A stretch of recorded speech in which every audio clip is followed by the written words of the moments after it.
I think I know what this one is with the pipe. I heard of this before. Where beneath the tranquil waters of Point-a-Pied, Trinidad. This is terrible. I know what this is. I haven't seen the video, but I know what this is. Maintenance crews it's work so on an terrible oil line that snakes across the sea floor.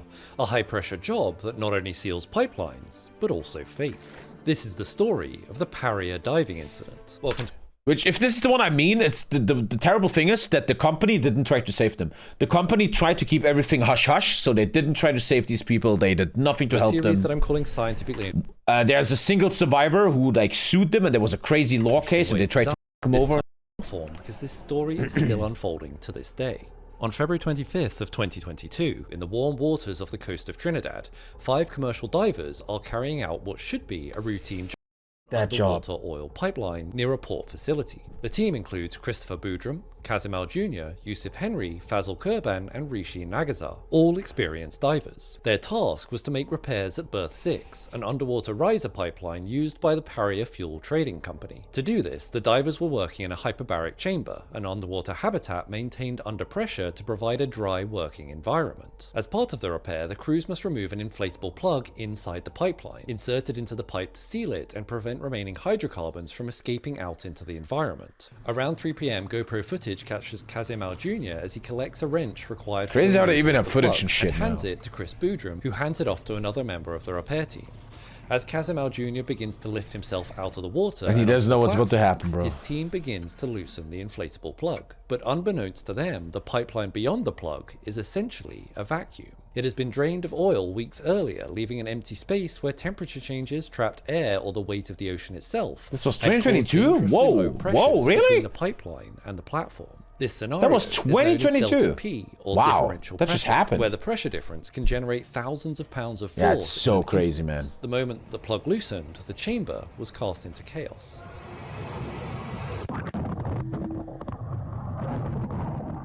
Seawater explodes into the chamber, filling it and creating a vortex down into the pipeline, sweeping the team with it. Inside the pipe, the ocean rushes in with an estimated 7 tons of force. For 95 seconds, the divers are thrown about like ragdolls as they barrel through the metal walls of the pipeline. Just as their bodies begin to convulse as the oxygen in their lungs gives out, they skid to a stop. And slowly, the horror of their new reality sets in. I know, the greatest horror movie, man. 30-inch diameter metal this shit is so cooked. 16 meters below the ocean's surface. Their eyes burn from the oil residue that still coats the interior of the pipe, and each breath stings their lungs from the remaining fumes. Within a second, it was like tornado. Everything just spinning and beating you up, and happened so fast. If you watch that live, I've seen this. The thing, he's so traumatized, man. He's super traumatized. And the company is trying to hush it all. They're trying to pay nothing to the families. You couldn't react, but I didn't even remember actually getting pulled in the pipe. I just remember going hurled through the pipe at unbelievable speeds. Couldn't hold my breath no longer, man. Throat. And you're holding your breath for too long, after a while, your body, your lungs just fight to try to gas a breath, and when you're forcing your airways close, you see a noise. Your body suffering to pull air. Unbelievable nightmare. Eyes burning. Every time you try to open your eyes, it's burning. You're pitch black, you can't see nothing. Your throat burning. Your ears ringing. Your body sore. And at that point, I tell myself I was going to dead. Remarkably, all 5 surviving that shit. I know. I love Habibi. Trapped inside the pipeline in an air bubble that has been created by undulations of the sea floor. For a moment, there was panic, but also relief. Alive and conscious, they call out to each other.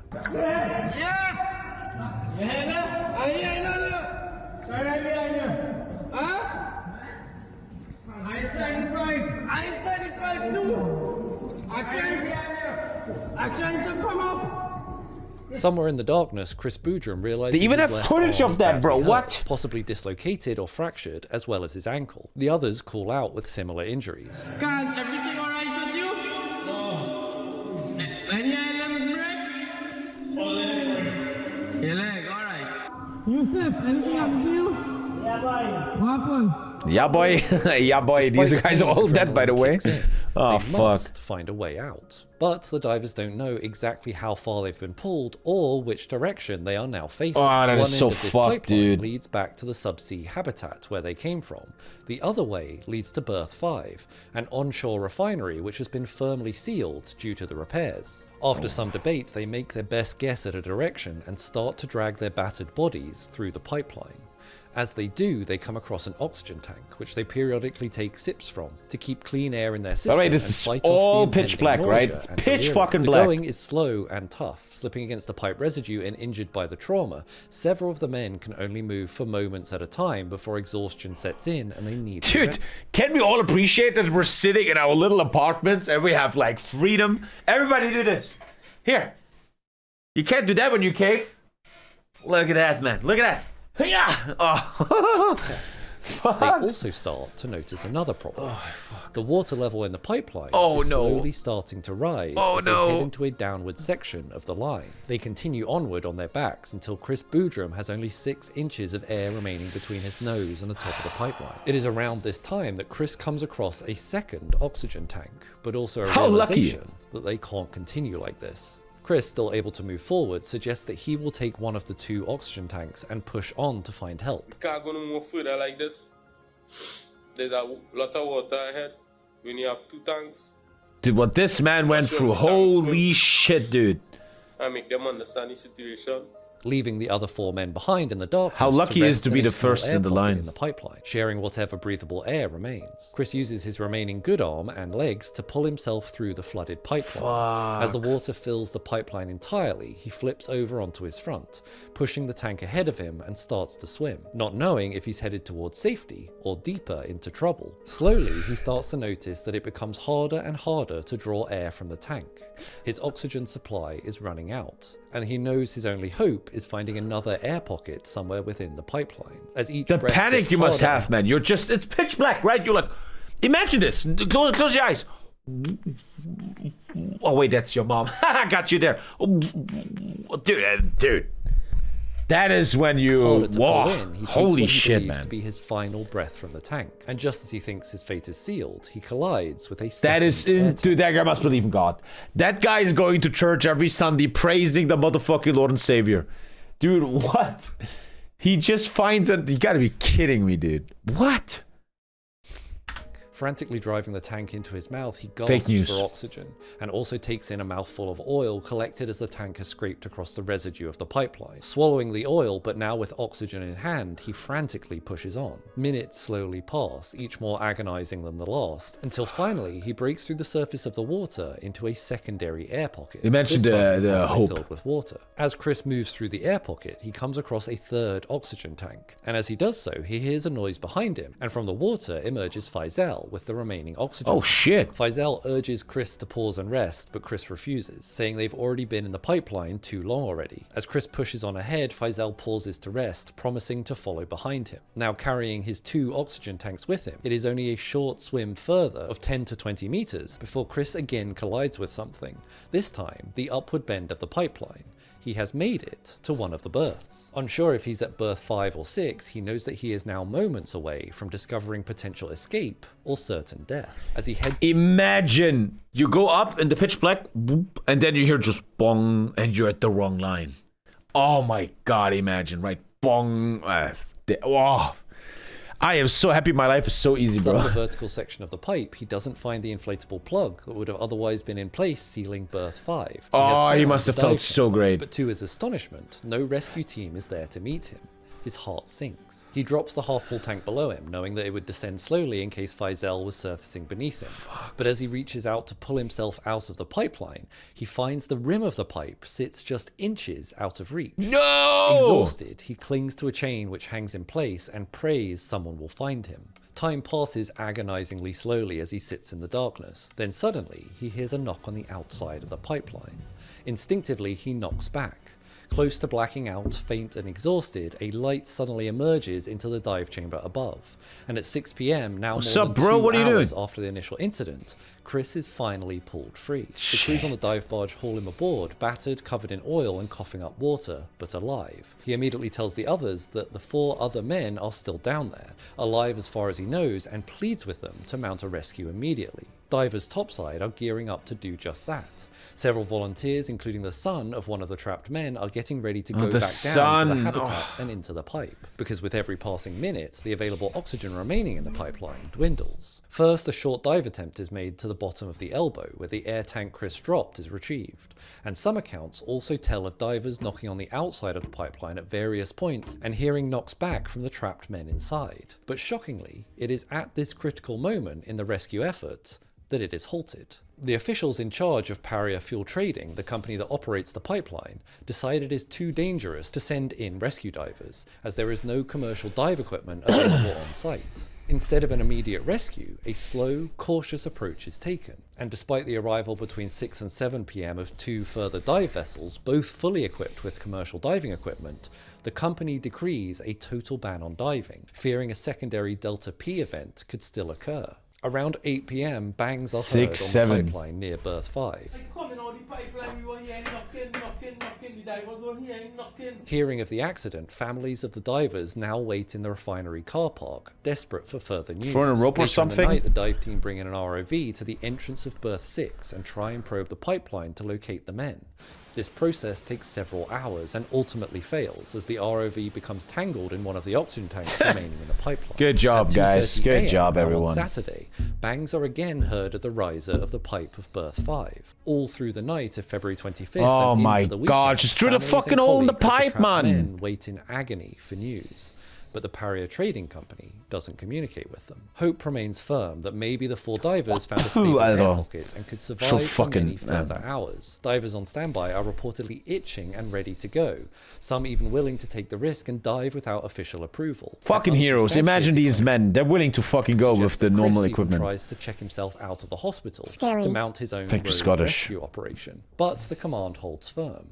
No divers are Just allowed cut it back open in with the a pipeline, lightsaber. but equally, no alternative rescue attempts are being made. Finally, after hours of anguished waiting, a fateful plan is formed. The Paria Fuel Trading Company So much time authorizes the wasted. removal of the berth 5 blind flange, the seal at the mainland end of the pipeline. However, in the 13 hours that Kazim Al Jr., Yusuf Henry, Fazl Kurban, and Rishi Nagazar 13 spent at hours the you do bottom of nothing. the pipeline, their bodies have now adjusted to the increased pressure of the environment, estimated to be somewhere between 2 and 3 atmospheres of pressure. This pressure is also what is holding the water in place and supporting the last remaining air pockets. We need within the Black Noir pipeline. to punch a At hole around 6 a.m, in- teams are ordered to Black remove Noir, Alter. How dumb was that?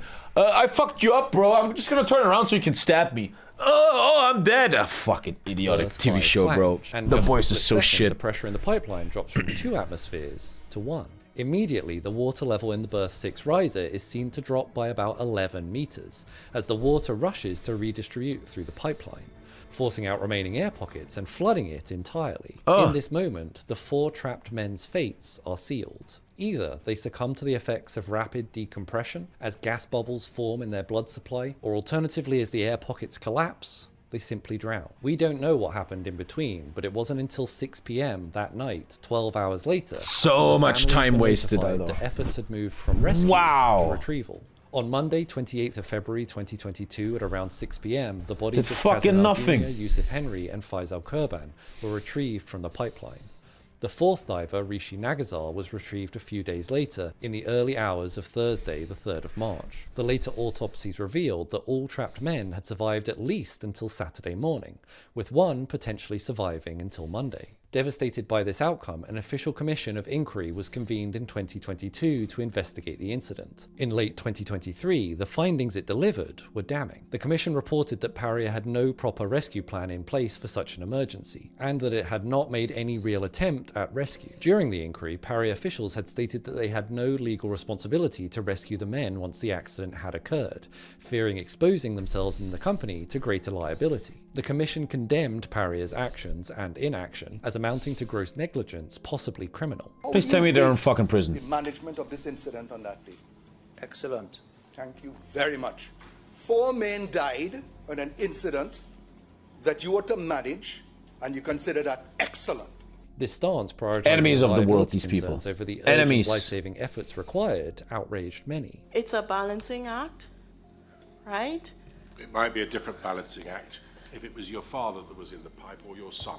In September of 2024, charges were filed against the managers of the Paria Trading Company and Land and Marine Contracting Services, the company contracted by Paria to repair the pipeline. But just last week, in June of 2025, the Privy Council presiding over this case heard arguments that could determine whether anyone is ever held legally accountable. The statute of limitations for this case, the maximum time period after an event during which legal proceedings can be initiated, is 6 months. The criminal cases brought by Trinidad's Occupational Safety Agency fall outside the 6-month window following the 2023 Commission report. So this criminal case may be thrown out entirely on a technicality. As of last week, the Council has reserved judgment on this matter. In the end, the tragedy of the Paria diving incident serves as a stark reminder of what happens when the laws of physics meet human error, valor, and cowardice.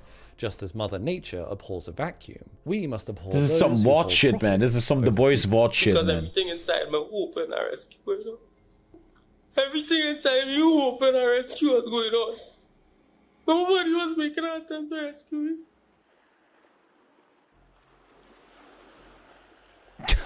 I don't know, Junge. And you guys wonder why I'm always screaming here against corporations and rich cunts and shit. Scum of the earth, man. Scum of the earth should fucking run hell, dude. She slipped through my fingers like sand. Heard that she had a man. Now I'm just sitting here sad. Oh well, ship sail. She slipped through my fingers like sand.